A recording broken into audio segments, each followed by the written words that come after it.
오늘 말씀 제목은 산에서 하나님 나라를 설교하신 예수님, 산에서 하나님 나라를 설교하신 예수님 제목으로 말씀을 나누겠습니다. 지난 주일 오후 예배 시간에 추수감사절 행사가 있었습니다. 저는 여기 금호교회 부임하고 나서 부목사로 부임하고 나서 이런 구역 발표회를 처음 이제 보게 되었습니다. 그래서 대부분의 구역들이 아주 오랜 기간 정성스럽게 준비하는 모습을 볼 수가 있었고요. 또 당일에도 대부분의 구역원들이 적극적으로 참여하는 모습을 볼 수가 있었습니다. 또 자신의 구역뿐만 아니라 다른 구역을 이제 격려하고 또 칭찬하고 그런 이제 모습을 보면서 참 우리 금호교회 성도들의 모습이 참 대단하고 또 귀하다라고 생각을 하게 되었습니다. 여러분들도 그렇게 생각하시죠?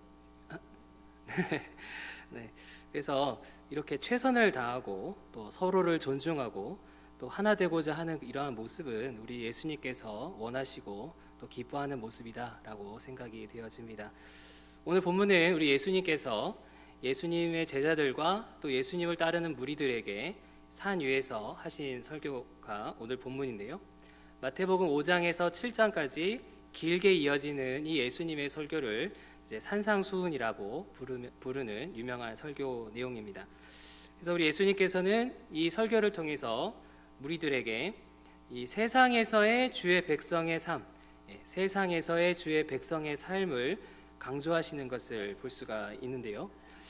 자, 예수님께서는 이미 제자들을 부르시고 또 무리들에게 말씀을 가르치시고 또 이들을 훈련시키시고 또 많은 치유를 하셨는데 이 주의 백성들이 그렇게 예수님을 잘 믿고 그렇게 주의 백성 삶을 좋겠는데 워낙 이 시대 또 이 상황이 악한 그런 유혹과 또 시험이 많기 때문에 이 세상 가운데서 믿음을 지키는 일, 믿음의 삶을 살아가는 일이 결코 쉽지 않기 때문에 우리 예수님께서는 이미 택하시고 부름받은 이미 설교하신 그 제자들과 무리들 앞에서 이 땅 가운데서의 천국 백성의 삶을 우리 예수님께서 강조하시는 것을 볼 수가 있겠고요.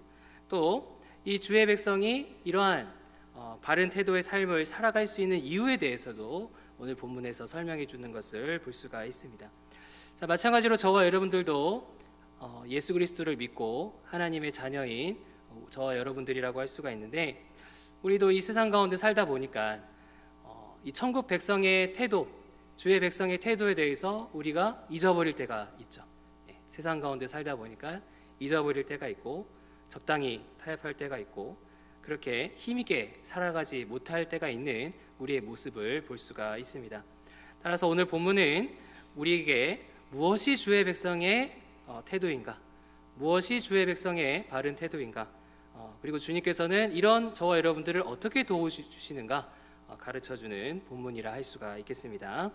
자, 그렇다면 우리 예수님께서 강조하시는 주의 백성의 삶은 무엇입니까? 자, 첫째로 주의 나라를 사모하고 헌신하는 삶을 강조하시는 것을 볼 수가 있습니다. 주의 나라를 위해서 사모하고 헌신하는 삶을 말씀하시는 것을 볼 수가 있습니다. 오늘 본문 3절에서 10절 보시면 예수님께서 강조하시는 주의 백성의 8가지 모습이 구체적으로 등장을 합니다. 팔복이라고도 불리는데요. 이 8가지 모습을 하나씩 좀 살펴보자면요. 자, 첫 번째로는 심령이 가난한 자. 주의 백성은 심령이 가난해야 된다. 자, 그래서 심령이라는 것이 뭐냐? 심령이라고 번역된 푸뉴마 같은 경우에는 영을 의미하는 걸 볼 수가 있습니다. 그래서 이 영이 가난한 자, 그러니까 하나님의 영을 사모하는 자, 하나님 나라를 간절히 구하면서 하나님의 영, 하나님의 도움을 사모하는 그러한 태도를 말하는 것을 볼 수가 있겠습니다. 두 번째로는 애통하는 자이죠. 애통하는 자. 하나님 나라를 사모하면서 하나님 나라가 잘 이루어지지 않는 이 세상을 향하여서 애통해야 하는, 우리 가족을 위해서 또 공동체를 위해서 애통해야 하는 그런 자세를 말하는 걸 볼 수가 있습니다. 세 번째로는 온유한 자죠. 온유한 자. 그래서 주의 나라를 위해서 사람들과 온유하게 지내고 온유하게 공동체를 세워나가는 그렇게 주의 나라를 위해서 헌신하는 그런 자다라고 하는 걸 볼 수가 있겠습니다. 네 번째로는 의에 줄이고 목마른 자. 하나님 나라의 의, 또 하나님 나라를 줄이고 목말라 하면서 강구하는 자인 걸 볼 수가 있죠. 다섯 번째로 긍휼히 여기는 자죠. 긍휼히 여기는 자. 이 하나님 나라가 이루어져야 되는데 이 이웃을 향한 긍휼한 마음, 이 공동체를 향한 긍휼한 마음을 가지는 마음을 말씀하시는 걸 볼 수가 있습니다. 자, 여섯 번째는 마음이 청결한 자. 세상의 것으로 채워져 있는 것이 아니라 하나님 나라를 소망하면서 하나님의 것으로 채워짐으로써 마음이 청결해진 자인 것을 볼 수가 있겠습니다. 자, 그 다음에 일곱 번째 같은 경우에는 화평케 하는 자. 그래서 하나님과 이웃을 화평하게 해주고 또 이웃과 이웃을 화평하게 해주는 그런 화평케 하는 자의 모습을 설명하고 있고요. 마지막으로 여덟 번째 같은 경우는 의를 위하여 박해를 받는 자. 그래서 하나님 나라를 세우기 위해서 여러 가지 세상이 주는 어려움과 환난을 피하는 것이 아니라 그런 것들을 이겨내 나가면서 하나님 나라를 세우는 자의 모습을 설명하는 걸 볼 수가 있습니다. 자, 그래서 우리 예수님께서 설명하신 이 8가지 모습의 공통점이 무엇입니까? 바로 이 하나님 나라를 사모하고 하나님 나라를 위해서 헌신하는 태도이죠. 하나님 나라 말은 하지만 전혀 간구하지도 않고 헌신하지도 않고 그런 자세가 하나님 나라 백성의 자세가 아니라 하나님 나라를 간절히 사모하고 의에 줄이고 목마른 것처럼 간절히 사모하고 또 이 하나님 나라를 위해서 핍박을 당할지라도 감당하고 또 온유하고 또 애통해하고 또 그렇게 수고하는 그런 태도를 예수님께서 말씀하셨다라고 하는 걸 볼 수가 있습니다. 자, 그리고 또 이 8가지 모습의 공통점이 있는데 무엇이냐면 이렇게 소망하고 또 헌신하는 자에게 우리 하나님께서 그때마다 상을 주시고 그때마다 하나님 나라를 허락하시는 우리 예수님의 말씀을 볼 수가 있습니다. 심령이 가난한 자는 복이 있나니 뭐가 있습니까? 천국이 그들의 것이며 내가 그 하나님 나라를 위해서 하나님의 영을 사모하고 하나님을 사모할 때 천국이 임한다는 겁니다. 천국이 그 마음에 임하게 되고 그렇게 간절히 구하는 그 공동체 가운데 천국이 임하게 될 것이다. 애통하는 자는 하나님께서 위로해 주실 것이고 또 온유한 자는 기업을 받을 것이고 하나님 나라의 기업을 받을 것이고 또 의에 줄이고 목마른 자는 배부를 것이고 긍휼히 여기는 자는 긍휼히 여김을 받을 것이고 마음이 청결한 자는 하나님을 볼 것이고 또 화평케 하는 자는 하나님의 아들이라 일컬음을 받을 것이고 의를 위하여 핍박받고 박해받는 자는 천국이 그들의 것임이라 하시면서 우리 주님께서는 이 하나님 나라를 소망하고 헌신하는 자를 그냥 냅두시는 것이 아니라 그렇게 할 때마다 하나씩 하나님께서 복을 약속하시고 하나님 나라를 약속하시고 상을 약속하시는 우리 예수님의 말씀을 우리가 살펴볼 수가 있는 것입니다. 이처럼 우리 주님께서는 저와 여러분들이 주의 나라를 사모하고 헌신할 때 이 하나님 나라의 복을 약속하신 분이신 걸 볼 수가 있습니다. 우리가 수고하고 헌신했더니 예수님이 아무것도 안 해주더라 이것이 아니라 우리 주님께서는 우리가 수고하고 헌신하는 것을 매우 기뻐하시고 우리의 그 헌신, 가정에서의 그 헌신, 교회에서의 그 헌신, 사회에서의 그 헌신 가운데 복을 약속하시고 하나님 나라를 약속하시는 우리 주님이신 것을 볼 수가 있습니다. 마태복음 19장 29절 말씀해 보시면 예수님께서 말씀하시길 또 내 이름을 위하여 집이나 형제나 자매나 부모나 자식이나 전토를 벌인 자마다 여러 배를 받고 영생을 상속하리라 라고 말하고 있습니다. 예수님을 위하여 하나님 나라를 우선하면서 가족을 내려놔야 될 때도 있고 물질을 내려놔야 될 때가 있습니다.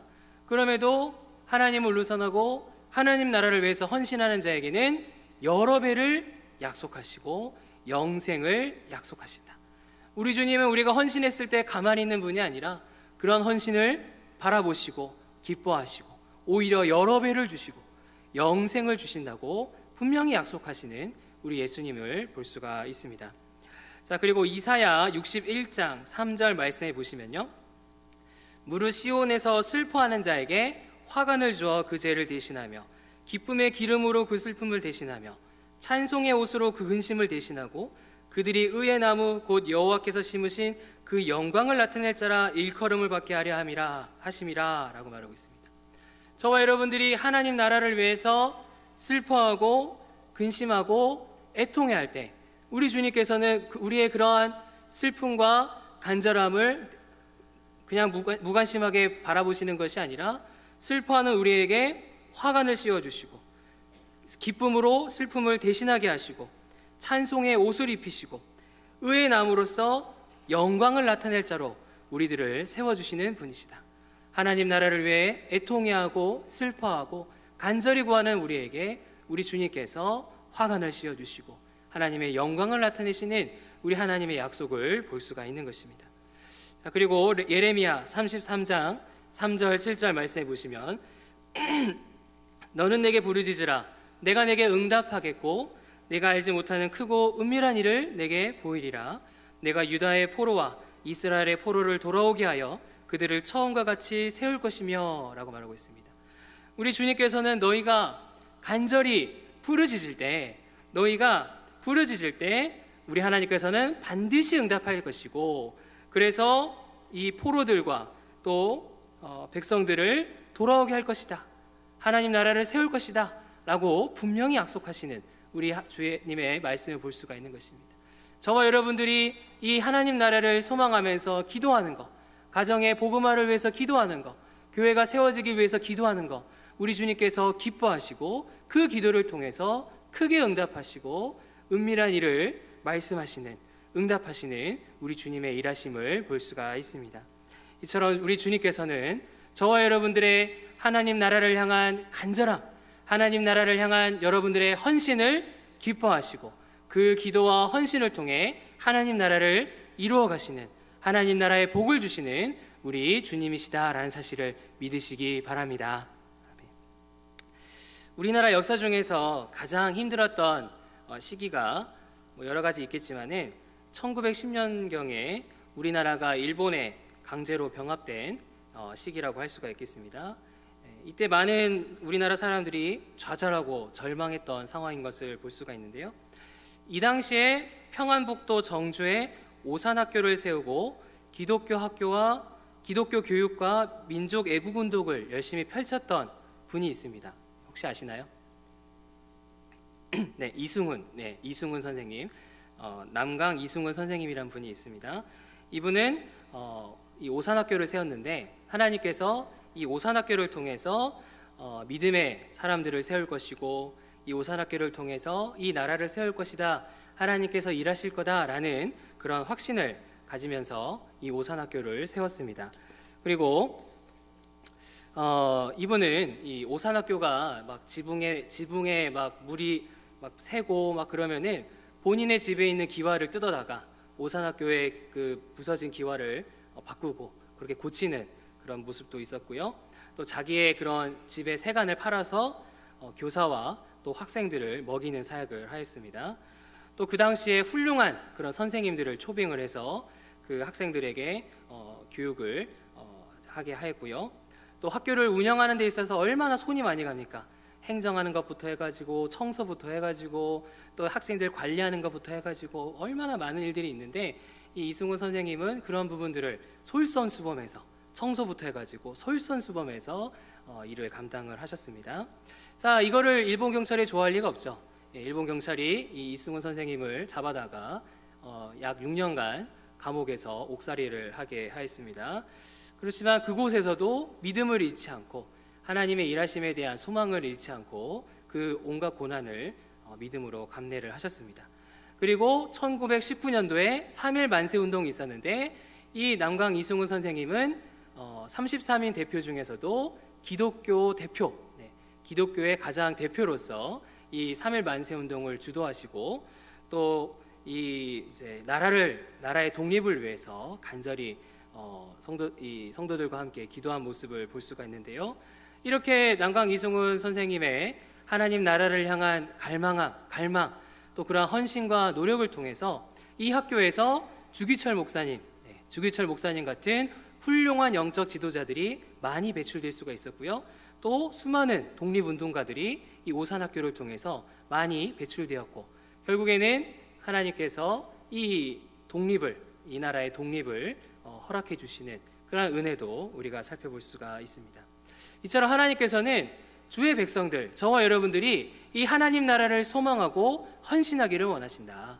이 남강 이승훈 선생이 얼마나 소망이 없고 뭐 하나 제대로 할 수 없는 그런 비참하고 비극적인 상황에서도 소망을 놓지 않고 정말 최선을 다해서 헌신했던 것처럼, 하나님께서는 저와 여러분들이 이 가정과 또 교회와 또 사회 공동체에 하나님 나라를 세우는 일에 소망함을 가지고 또 헌신하기를 원하신다. 우리 주님은 여러분들의 그런 소망과 헌신을 통해 크게 일하시는 분이다 라고 하는 것을 볼 수가 있습니다. 그러므로 저와 여러분들이 어떻게 해야 되겠습니까? 저와 여러분들이 우리 가정과 교회와 사회에서 이 하나님 나라를 위해서 헌신을 잘 감당해야 되겠습니다. 저와 여러분들이 가진 달란트를 가지고 주님 주신 건강과 또 물질과 또 은혜를 가지고 우리에게 맡겨진 영혼들을 위해서, 공동체를 위해서 헌신해야 되겠습니다. 그리고 우리의 헌신을 통해서 이 가정을 세우시고 나라와 이 교회를 세우실 우리 하나님을 우리가 확신해야 되겠습니다. 비록 내 안에 힘이 없고 비록 나는 부족하고 내 기도가 뭐 특별하게 대단한 것이 아닐 거라 생각이 들다 할지라도 우리 주님이 분명히 약속하신 것처럼 심령이 가난한 자에게는 복이 있나니 천국이 그들의 것임이라 라고 분명히 약속하신 것처럼 우리의 헌신을 통해 일하실 하나님을 믿고 부지런히 헌신하며 맡겨진 이 믿음의 삶을 바르게 살아내어가는 그런 저와 여러분들 되시기를 간절히 바랍니다. 아멘. 두 번째입니다. 우리 예수님께서 강조하시는 주의 백성의 삶은 무엇입니까? 두 번째로 착한 행실을 행하는 삶입니다. 착한 행실을 행하는 삶입니다. 자, 본문 13절에서 16절에 보시면은 우리 예수님께서는 이 천국 백성들, 예수 그리스도를 믿는 주의 백성들은 빛과 소금이다. 너희들은 빛과 소금이다 라고 말씀하시는 것을 볼 수가 있습니다. 자, 그래서 구체적으로 13절 말씀해 보시면요, 13절 말씀에 너희는 세상의 소금이니 소금이 만일 그 맛을 잃으면 무엇으로 짜게 하리요? 후에는 아무 쓸데없어 다만 밖에 버려져 사람에게 밟힐 뿐이니라 라고 말하고 있습니다. 자, 여기서 말하는 소금의 역할은 맛을, 짠맛을 내게 하는 것이고, 이 짠맛을 유지하게 하는 그러한 소금의 역할인 것을 볼 수가 있는데요. 그래서 우리 예수님께서 말씀하시는 천국 백성의 모습은 바로 이러한 짠맛을 내고 짠맛을 유지하는, 공동체의 그 천국 백성의 맛을 지켜내게 하는 그런 선한 영향력을 나타내는 것, 착한 행실을 행하는 것, 이것이 천국 백성의 가져야 될 태도다라고 강조하시는 것을 볼 수가 있습니다. 자, 그리고 15절, 16절 말씀해 보시면요, 사람이 등불을 켜서 말 아래 두지 아니하고 등경 위에 두나니 이러므로 집안 모든 사람에게 비치느니라. 이같이 너희 빛이 사람 앞에 비치게 하여 그들로 너희 착한 행실을 보고 하늘에 계신 너희 아버지께 영광을 돌리게 하라 라고 하고 있습니다. 자, 여기서 말하는 빛의 역할은 무엇입니까? 마치 등경 위에 있는 등불처럼 그 어두운 방을 밝히고 어두운 세상을 밝히는 그러한 빛의 역할을 말하는 것을 볼 수가 있겠고요. 그래서 우리 주님께서는 마치 등경 위의 불처럼 이렇게 어두워진 세상 가운데 밝게 하는 착한 행실을 통해서 사람들에게 빛을 나타내고 예수 그리스도의 은혜와 사랑을 나타내고, 그래서 이 사람들이 하나님께 영광을 돌리게 할 만큼 우리가 조금 착한 행실하고 많은 것이 아니라 우리가 부지런히 착한 행실을 함으로 말미암아 이 사람들이 우리의 모습을 보고 하나님께 영광을 돌리게 하라 라고 할 만큼 우리에게 착한 행실을 명령하시는 우리 예수님의 말씀을 볼 수가 있는 것입니다. 이처럼 우리 주님께서는 저와 여러분들에게 착한 행실을 명령하십니다. 근데 우리 주님께서는 우리에게 이 착한 행실을 명령만 하시는 것이 아니라 우리가 이 착한 행실을 감당할 수 있도록 도와주시고 계시는 우리 주님이신 것을 볼 수가 있습니다. 우리가 능히 빛으로서 소금으로서 착한 행실을 감당하도록 우리를 도와주시는 우리 주님의 일하심을 볼 수가 있습니다. 로마서 8장 2절 말씀해 보시면 이는 그리스도 예수 안에 있는 생명의 성령의 법이 죄와 사망의 법에서 너희를 해방하였습니다 라고 말하고 있습니다. 저와 여러분들이 죄와 사망의 법에서 억눌릴 수밖에 없고 두려움에 빠질 수밖에 없고 근심하고 걱정할 수밖에 없고 죄의 종노릇할 수밖에 없었는데, 우리 주님께서는 생명의 성령의 법으로 이러한 문제들을 해결해 주시고 죄 문제를 해결해 주시고 저와 여러분들이 죄와 사망에서 벗어날 수 있도록, 이겨낼 수 있도록, 우리가 그리스도인의 삶을, 자유를, 능력을 행할 수 있도록 도와주시는 우리 주님의 일하심을 볼 수가 있습니다. 그리고 베드로서 1장 3절 말씀해 보시면요, 그의 신기한 능력으로 생명과 경건에 속한 모든 것을 우리에게 주셨으니 라고 말씀하고 있습니다. 우리 주님께서는 이 주의 백성에게 생명과 경건에 속한 모든 것을 주신다. 저와 여러분들이 생명을 공급받고 저와 여러분들이 경건을 공급받음으로써 세상 사람들이 우리를 보기에 저 사람은 생명이 있는 자다, 저 사람은 경건한 사람이다 라고 칭찬을 받을 만큼 우리에게 생명과 경건을 공급해 주시는 우리 주님의 일하심을 볼 수가 있습니다. 자, 그리고 갈라디아서 5장 22절 23절, 오직 성령의 열매는 사랑과 희락과 화평과 오래 참음과 자비와 양성과 충성과 온유와 절제니 이 같은 것을 금지할 법이 없느니라. 남을 미워할 수밖에 없고 시기할 수밖에 없고 절제할 수가 없는 그런 저와 여러분들에게 우리 주님께서는 성령을 통해서 일해 주셔서 남을 사랑할 수 있게 해주시고 또 희락을 갖게 하시고 화평하게 하시고 오래 참게 하시고 자비하는 마음을 갖게 하시고 온유한 마음을 갖게 하시고 충성하는 마음을 갖게 하시고 절제하는 마음을 갖게 해주셔서 저와 여러분들이 얼마든지 이웃들 가운데 착한 행실을 행할 수 있도록 역사하시는 우리 주님의 일하심을 볼 수가 있습니다. 이처럼 우리 주님께서는 저와 여러분들에게 빛과 소금으로서 착한 행실을 행하라 말씀할 뿐 아니라 착한 행실을 행할 수 있도록 우리를 구원해 주시고 또 성령으로 역사하시고 도와주시는 우리 주님이시다라는 사실을 믿으시기 바랍니다. 저는 최근에 화요일 저녁과 토요일 저녁에 양육반 모임을 하고 있습니다. 우리 성도들을 대상으로 에베소서 양육반 모임을 하고 있고요. 토요일에는 청년 일부, 많지는 않지만 청년 일부 대상으로 이제 모임을 진행을 하고 있는데요. 이때 우리 청년들과 우리 성도들이 가지고 있는 공통된 어려움이 있습니다. 바로 이 학교나 직장에서 자기 또래 동료들과의 그런 관계 문제, 이런 관계 문제들, 뭐 직장 상사와의 관계 문제, 또 이런 주변 사람들과의 관계 문제에 대해서 어려워하는 것을 볼 수가 있었습니다. 사실 자신과 잘 안 맞는 사람, 나에게 불편한 사람, 나랑 갈등이 있던 사람과 계속 같이 지내는 거 쉬운 일이 아니죠. 나랑 편한 사람, 내가 좋아하는 사람이랑만 지내면 좋겠는데 뭐 학교라든지 또 직장은 그러지 못하지 않습니까? 같이 지내야 되기 때문에 이것이 쉬운 일이 아닙니다. 그래서 저는 이런 문제에 대해서 늘 가장 우선으로 강조하는 게 있습니다. 바로 기도하는 것이죠. 기도하는 것. 그래서 기도를 하게 되면 어떻게 됩니까? 이 내가 미워하는, 내가 불편해하는 이 사람에 대해서 국률한 마음이 생기고요. 또 이 사람이 잘 되기를 바라는 마음이 생기게 됩니다. 그전에는 미워하고 불편하고 짜증나고 그랬던 사람인데 이 사람을 위해서 기도하게 되면 이 사람을 향한 국률한 마음이 생기고 또 이 사람이 잘 되기를 바라는 그런 마음이 생기게 되는 것을 볼 수가 있겠고요.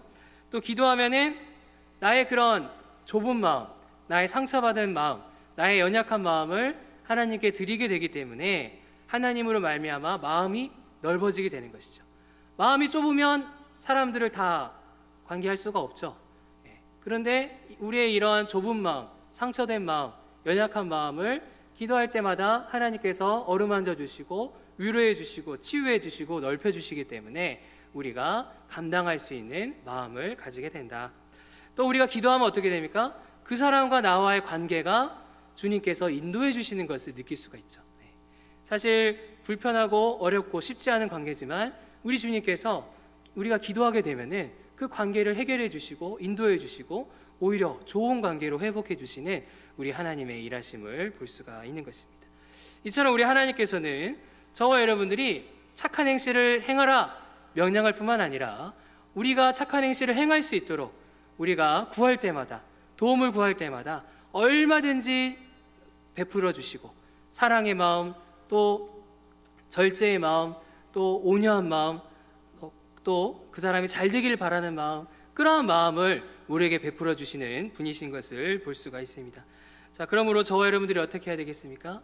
우리가 빛과 소금으로서 우리 가정에서, 또 우리 사회에서, 교회에서 착한 행실을 행하길 힘써야 되겠습니다.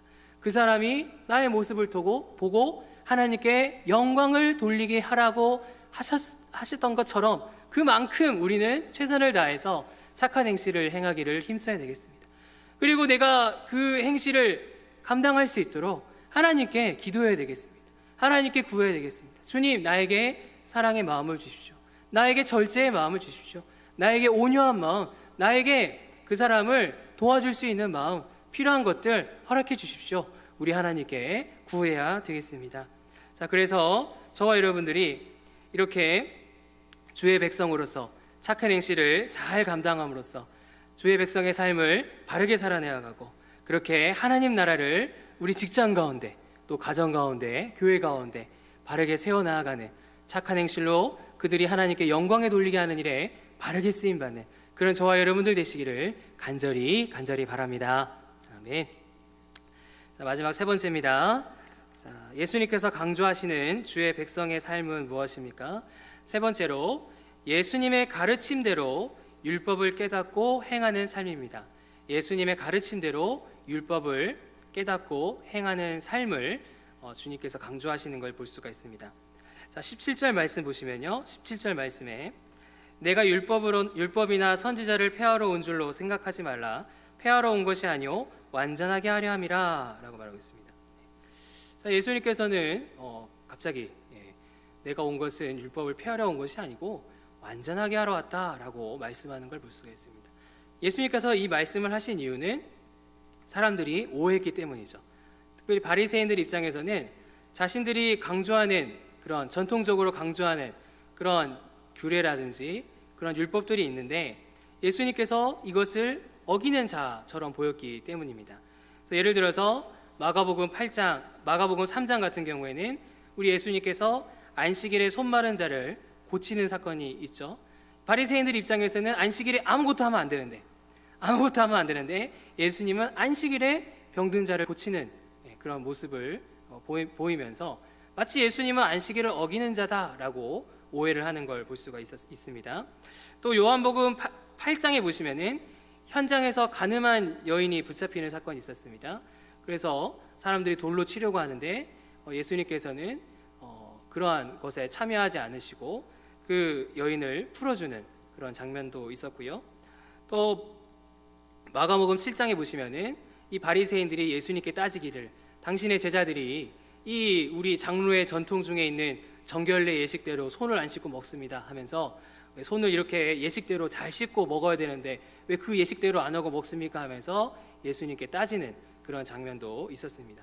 그래서 사람들은, 특별히 바리새인들은 이 예수님은 율법을 폐하러 온 자가 아닌가, 이 율법을 이렇게 강조하지 않는 그런 무율법주의자 아닌가라고 사람들이 오해했던 것을 볼 수가 있습니다. 그래서 예수님께서는 이에 대해서 뭐라고 말씀하시느냐, 18절 말씀해 보시면요, 18절 말씀에 진실로 너희에게 이르노니 천지가 없어지기 전에는 율법의 1.1획도 결코 없어지지 아니하고 다 이루리라. 우리 예수님께서는 이 율법에 대해서 1.1획도 없어지지 아니하고 다 이루어질 것이다 하면서 율법을 강조하는 것을 볼 수가 있겠고요. 20절 말씀해 보시면요, 20절 말씀에 내가 너희에게 이르노니 너의 의가 서기관과 바리새인보다 더 낫지 못하면 결코 천국에 들어가지 못하리라 라고 하고 있습니다. 그래서 예수님께서는 이 율법을 폐하러 오신 거다, 율법의 중요성을 무시하시는 분이 아니라 이 율법에 대해서도 예수님이 강조하시는 것을 볼 수가 있습니다. 자, 그렇다면 우리 예수님께서 가르치시고자 하는 이 율법은 무엇인가? 우리 예수님께서 이 율법에 대해서 가르치시고자 했던 것은 무엇인가? 자, 이 마태복음 5장에서 우리가 살펴볼 수가 있는데요, 우리 예수님께서는 이 율법을 심화시키신 예수님의 모습을 볼 수가 있습니다. 율법을 심화시킨 모습을 볼 수가 있는데요. 여러분들 아시다시피 마태복음 21장에 보시면은 이 살인하지 말라라는 계명이 있죠. 이 살인하지 말라라는 계명이 단순히 사람을 살인하지 말라는 것만 금지하는 것이 아니라 더 심화되어져서 이 상대방 형제에게 노하는 것, 또 형제에게 라가라고 저주하는 것, 그래서 형제를 비난하고 욕하고 안 좋은 마음을 품는 것, 그런 것까지도 다 살인하지 말라는 계명에 들어가는 것이다 라고 우리 예수님께서 율법을 심화시킨 걸 볼 수가 있습니다. 또 27절에 보면은 간음하지 말라, 이 간음하지 말라는 것은 내 배우자 외에 그런 다른 여인과 간음하면 안 된다라는 말뿐만 아니라 말씀에 나오는 것처럼 음욕을 품고 여자를 바라보는 것마저도 다 이 계명을 어기는 것이다 하면서 이 율법을 심화시키시는 우리 예수님의 가르치심을 볼 수가 있습니다. 자, 그리고 두 번째로 우리 예수님께서는 이 율법을 진전시키신 것을 볼 수가 있습니다. 율법을 진전시키신 것을 볼 수가 있는데요. 마태복음 5장 43절에 보시면은 이 말씀에 내 이웃을 사랑하고 원수를 미워해라 라는 이러한 계명이 있는데, 우리 예수님께서는 원수라 할지라도 원수를 사랑해야 되고 원수를 위해서 기도해야 된다 하면서 이 율법을 진전시키시는 우리 예수님의 일하심을 볼 수가 있습니다. 이 외에도 우리 예수님께서는 율법을 성취하시고 또 율법을 완성하시고, 그렇게 우리 예수님께서는 제자들에게 이 율법에 대해서 바른 가르침을 주시고 이 제자들이 바르게 율법을 행할 수 있도록 도와주시는 예수님의 일하심을 볼 수가 있는 것입니다. 이처럼 우리 주님께서는 저와 여러분들도 이 율법을 바르게 깨닫고 바르게 행할 수 있도록 저와 여러분들에게 가르침을 주시는 우리 예수님의 일하심을 볼 수가 있습니다. 예수님은 그 당시에만 가르치시는 것이 아니라 지금도 저와 여러분들에게 가르치시고 또 우리 마음에 감동을 주시고 그렇게 율법을 행할 수 있도록 도와주시는 예수님의 일하심을 볼 수가 있습니다. 에베소서 4장 11절 12절 말씀에 보시면요, 그가 어떤 사람은 사도로, 어떤 사람은 선지자로, 어떤 사람은 복음 전하는 자로, 어떤 사람은 목사와 교사로 삼으셨으니 이는 성도를 온전하게 하여 봉사의 일을 하게 하며 그리스도의 몸을 세우려 하심이라 라고 말하고 있습니다. 우리 주님은 시대마다 필요한 사도와 또 선지자와 또 복음 전하는 자와 목사와 교사, 말씀 사역자를 세우셔서 성도들에게 말씀을 가르치고 또 율법을 바르게 가르침으로써 이 성도들이 온전하게 되어지고 또 봉사의 일을 하게 하고 그렇게 바르게 세우시는 우리 주님의 일하심을 볼 수가 있습니다. 지금도 오늘날에도 우리 말씀 사역자를 통해서 또 주님께서 세우신 자들을 통해서 저와 여러분들에게 가르쳐 주시는 우리 예수님의 일하심을 볼 수가 있습니다. 그리고 두 번째로 요한복음 16장 13절 말씀해 보시면요, 진리의 성령이 오시면 그가 너희를 모든 진리 가운데로 인도하시리니 라고 말하고 있습니다. 우리 주님께서는 우리 가운데 성령님을 보내주셨는데 성령님은 진리의 성령님으로서 저와 여러분들이 이 말씀을 볼 때, 우리가 말씀을 바라볼 때 이 말씀이 어떠한 말씀이고 이 말씀을 우리가 어디까지 지켜야 되는 것이고 어떠한 말씀을 우리가 분별해야 되는지를 진리의 성령님께서 인도해 주고 계신다라고 하는 것을 볼 수가 있습니다. 우리 말씀 사역자를 통해서도 일하시지만 우리 안에 계시는 성령님께서 우리 한 사람 한 사람 안에서 분명하게 말씀을 하시는 것을 볼 수가 있겠고요. 또 로마서 8장 26절 말씀해 보시면 이와 같이 성령도 우리의 연약함을 도우시나니 우리는 마땅히 기도할 바를 알지 못하나 오직 성령이 말할 수 없는 탄식으로 우리를 위하여 친히 간구하시느니라 라고 말하고 있습니다. 우리 안에 성령님이 우리의 부족함을 볼 때마다 탄식하시죠. 우리가 죄 가운데 빠질 때, 율법을 지키지 못하고 그냥 타협하고 적당히 살아갈 때 우리 안에 성령님이 탄식하시고 안타까워하시고 그렇게 우리의 마음을 인도하시고 회개하시게 하시고 돌이키게 하심으로써 저와 여러분들이 어떻게든지 주의 말씀을 지킬 수 있도록 인도해 주시고 이끌어 주시는 우리 성령님의 일하심을 볼 수가 있는 것입니다. 이처럼 우리 예수님께서는 말씀 사역자를 통해서 또 진리의 성령님을 통해서 또 우리 안에서 성령으로 역사하심으로써 우리에게 말씀과 율법을 바르게 가르쳐 주시고 또 이 말씀을 바르게 행할 수 있도록 지금도 역사하고 계시는 우리 주님이시다라는 사실을 믿으시기 바랍니다. 16세기, 17세기에 청교도들이 목숨을 걸면서까지 중요하게 여겼던 것이 있습니다. 바로 설교 말씀과 기도. 이 설교 말씀과 기도를 이들은 목숨을 걸면서까지 지키려고 할 만큼 중요하게 여긴 걸 볼 수가 있는데요. 당시 영국 왕들 같은 경우에는 제임스라든지 엘리자베스 여왕이라든지 이 영국 왕들은 이 교회를 장악하고 통제하기 위해서 모든 교회 가운데 설교 지침서를 뿌렸습니다. 그래서 이 설교 지침서대로 설교해라. 왕을 위한 설교. 그러면서 설교 지침서대로 설교를 해야 되고 또 공동기도서, 정해진 기도대로만 기도해야 된다라고 하면서 이 교회를 통제하고 설교와 기도를 통제하려고 했던 이 영국 왕들의 모습을 볼 수가 있습니다. 근데 이것에 대해서 이 청교도들은 끝까지 반대했죠. 왕이 막 청교도들을 잡아가고 괴롭히고 죽이고 또 재산을 압수하고 해도 이들은 끝까지 믿음을 지키고 그 중에 많은 청교도인들이 이제 미국으로 건너가게 된 것을 볼 수가 있습니다. 그래서 이들은 이렇게 설교 말씀과 기도를 강조했던 걸 볼 수가 있는데요. 실제로 이 경건한 청교도인들 같은 경우에는 이 주일에 선포되는 말씀을 듣기 전부터 그 전날부터 기도로 마음을 준비하고 당일에도 마음을 준비하는 것을 볼 수가 있겠고요. 또 설교를 들을 때 어떠한 설교자를 할지라도 혹여나 좀 부족한 설교자를 할지라도 그 선포되는 말씀은 하나님의 말씀이다, 예수님의 말씀이다 라고 하면서 잘 귀담아 듣고 그것을 믿음으로 받아들이는 이 청교도들의 모습을 볼 수가 있습니다.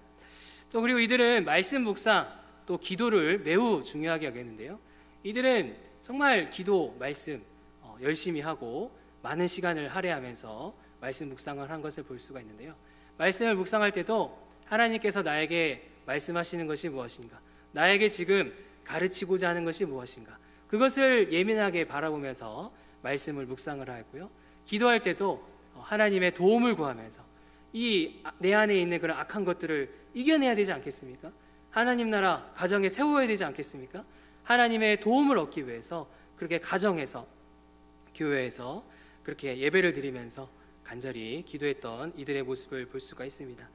이처럼 이들은 이 설교에 대한 그런 바른 태도, 또 말씀 묵상에 대한 바른 태도, 또 기도에 대한 그런 바른 태도가 있었기 때문에 그러한 영국 왕들의 핍박과 또 그러한 가난과 어려움 가운데서도 믿음을 지킬 수 있었고 귀한 공동체로 세워졌던 것을 볼 수가 있는 것입니다. 이처럼 주님께서는 저와 여러분들도 우리에게 선포되어지는 이 말씀을 통해서 또 우리가 읽는 이 말씀을 통해서 또 우리의 성령님을 통해서 저와 여러분들을 가르치시고 또 말씀을 바르게 행할 수 있도록 도와주시는 우리 주님의 일하심을 볼 수가 있습니다. 자, 그러므로 저와 여러분들이 어떻게 해야 되겠습니까? 우리 주님의 도움을 잘 공급받아야 되겠습니다. 우리 설교자를 통해서 말씀 사역자를 통해서 선포되는 말씀에 대해서 우리가 잘 받아들이고 또 진리의 성령님의 인도하심을 잘 따라가고 또 우리 안에서 이것이 죄이고 이것이 잘못된 것이고 이 길로 가야 된다고 그렇게 근심하시고 인도하시는 그 성령님의 인도하심을 우리가 잘 따라가야 되겠습니다. 그래서 저와 여러분들이 이 세대 가운데서 이 말씀을 어기는 이 시대 가운데서 하나님의 말씀을 바르게 분별하고 하나님의 뜻을 바르게 알고 또 하나님의 도움을 따라 이 말씀을 바르게 행해 나아가는 그런 저와 여러분들 되시기를 간절히 바랍니다. 아멘. 말씀을 정리하겠습니다. 우리는 천국 백성입니다. 우리는 그리스도인입니다. 우리는 하나님의 자녀입니다. 그런데 우리는 이 시대 가운데 살아가면서 이 세상의 조류에 휩쓸려 가면서 나도 모르는 사이에 하나님의 백성의 모습이 무엇인지 잊어버릴 때가 있고 적당히 타협할 때가 있고 그렇게 아무렇게나 적당히 타협하는 그런 우리의 모습이 있는 것을 볼 수가 있습니다. 그러나 우리 주님께서 오늘 말씀하신 것처럼 우리 주님은 우리에게 무엇을 원하십니까? 하나님 나라를 위해서 간절히 소망하고 헌신하기를 원하신다. 우리 하나님께서는 착한 행실을 행하기를, 그 상대방이 하나님께 영광을 돌릴 만큼 착한 행실을 행하기를 원하신다. 우리 주님은 주의 말씀에 대해서 바르게 알고 바르게 행하기를 원하신다 라고 말씀하신 걸 볼 수가 있습니다. 또 주님은 그냥 이렇게 해라 라고만 하시는 것이 아니라 능히 이 일을 행할 수 있도록 우리에게 복과 하나님 나라를 약속하시고 착한 행실을 행할 수 있는 성령의 도우심을 주는 걸 볼 수가 있고, 또 우리가 하나님 뜻을 분별하고 말씀을 분별할 수 있도록 설교자를 통해서 또 성령님을 통해서 지금도 일하시는 것을 볼 수가 있습니다. 그래서 저와 여러분들 천국 백성으로서, 하나님의 자녀로서, 그리스도인으로서 바른 천국 백성의 삶을 힘있게 살아내야 되겠습니다. 우리가 하나님 나라를 위해서 착한 행실을 하는 데 있어서 하나님 말씀을 행하기 위해서 우리가 최선을 다하고 헌신해야 되겠습니다. 하나님의 도움을 구하고 하나님의 일하심을 구하고 하나님의 역사하심을 구해야 되겠습니다. 그래서 저와 여러분들이 이 시대 가운데서 천국 백성으로서 하나님 나라의 자녀로서 그리스도인으로서 바르게 삶을 살아내야 가고, 그렇게 하나님 나라를 우리 가정 가운데 교회와 사회 가운데 세워나가는 그런 저와 여러분들 되시기를 간절히 바랍니다. 아멘. 찬양하겠습니다. 여호와 이스라엘의 구원자.